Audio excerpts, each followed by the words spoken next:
Hello' everyone, আপোনালোক সকলোকে মোৰ ইউটিউব চেনেলটোলৈ স্বাগতম জনাইছোঁ। আজি মই আপোনালোকৰ মাজলৈ এটা চিকেনৰ ৰেচিপি লৈ আহিছোঁ।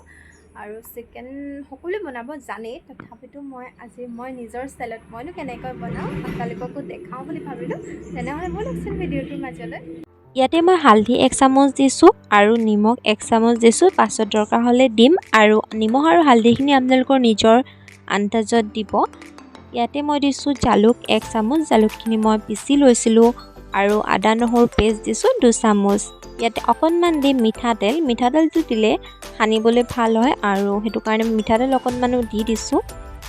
আৰু এতিয়া এইখিনি মই ভালদৰে সানি ল'ম, যাতে মছলাখিনি মাংসখিনিৰ গাত ভালদৰে লাগে।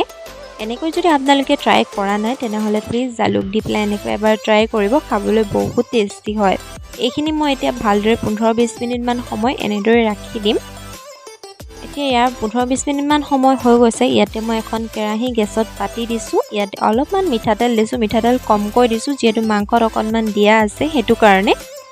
আৰু ইয়াত মই দিছোঁ দুখিলা তেজপাত দুখিলা ইয়াতে দি দিছোঁ, আৰু এটা ডাঙৰ চাইজৰ পিঁয়াজ সৰু সৰুকৈ কাটি লৈছোঁ।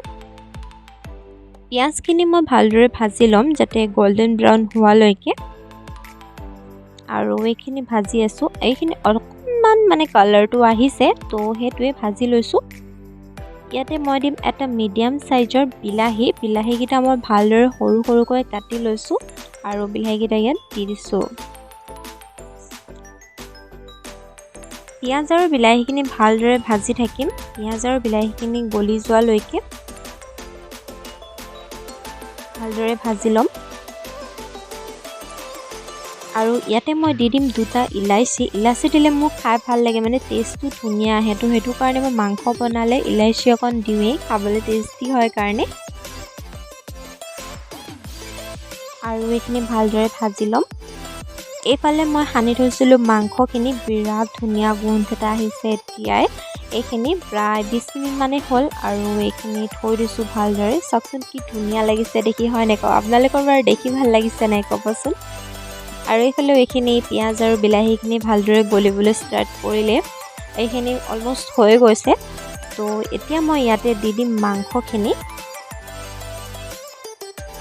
এফালে মাংসখিনি ইয়াতে দি দিলোঁ।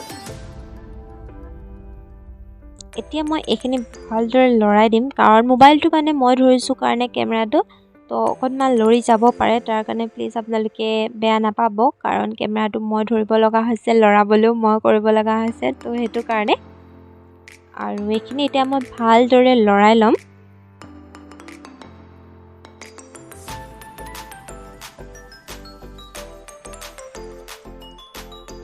এইখিনি এতিয়া ভালদৰে অকণমান যেতিয়া মাংসৰ পৰা তেলটো নোলোৱালৈকে মই এইখিনি ভাজি থাকিম। অকণমান 10-15 মিনিটমান ফাৰ্ষ্টে ভাজি ল'ব লাগিব, মাংসৰ তেলটো নোলোৱালৈকে ভাজি ল'ম।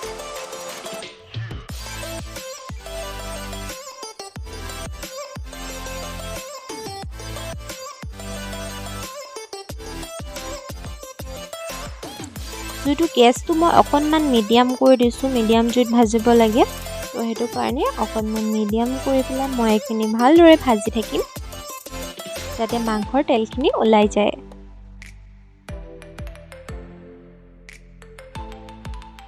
মই কিন্তু ঢাকোন লগোৱা নাই, ঢাকোন নিদিয়াকৈ ভাজি আছোঁ।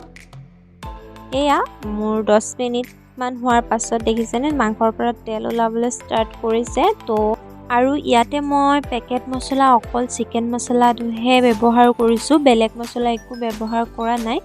চিকেন মছলা মই ইয়াত প্ৰায় আধা চামুচ মানেই দিছোঁ, যিহেতু জ্বলা খোৱা আমাৰ মানুহ নাই, তো সেইটো কাৰণে জালুকৰ যিটো জ্বলাটো আছেই, সেইটো কাৰণে মছলা আধা চামুচমানহে দিছোঁ চিকেন মছলা।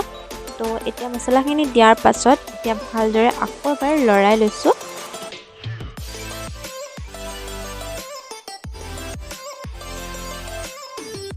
ভালদৰে এইখিনি লৰাই আৰু এইফালে এতিয়া দিম আলু মই অকণমান সৰহকৈ দিছোঁ, মাংসটোতকৈ আলুটো সৰু আছে, কাৰণ মই মাংসত দিয়া আলুটো খাই ভাল লাগে, ভণ্টিও ভাল পায়, সেইটো কাৰণে আলু সৰহকৈ দিয়া হয়।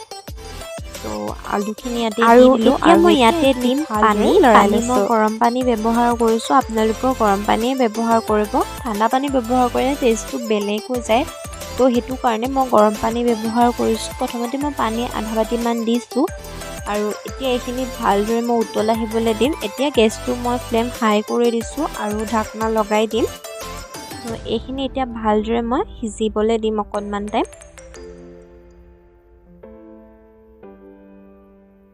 এনেদৰে ৰাখি দিছোঁ আৰু ঢাকনাখন লগাই দিম।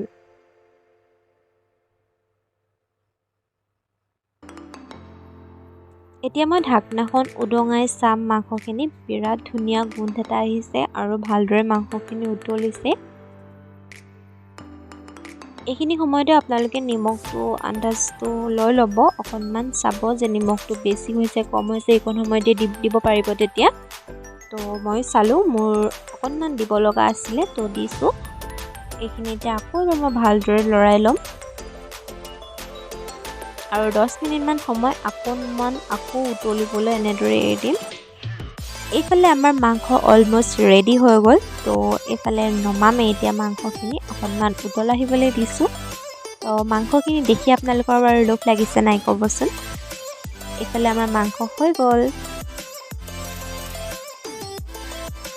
আৰু এইফালে আমাৰ আজি মাংস ৰেডি। গতিকে আজিৰ ভিডিঅ'টো চাই কেনেকুৱা পালে আপোনালোকে কমেণ্ট কৰি জনাব।